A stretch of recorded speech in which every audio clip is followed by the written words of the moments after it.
Rikasi ngait yapa karikabai ubarim ubaca kitemen menghindai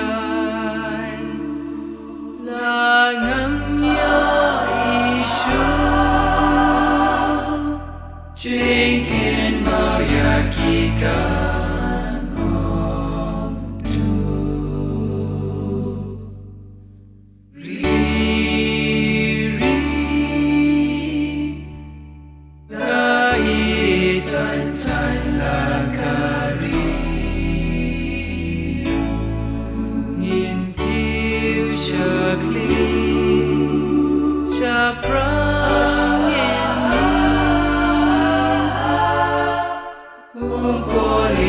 San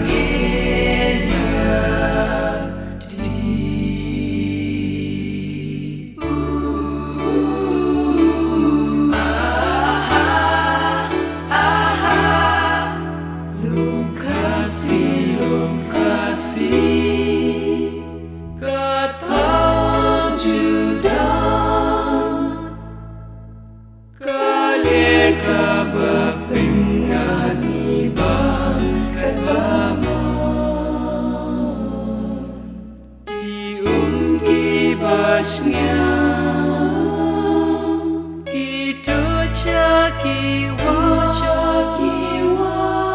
Kimrat mentlang kisah Riri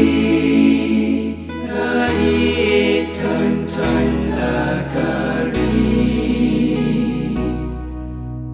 Ngin kiu syakli Syaprang ini Boleh jingsan ngin yati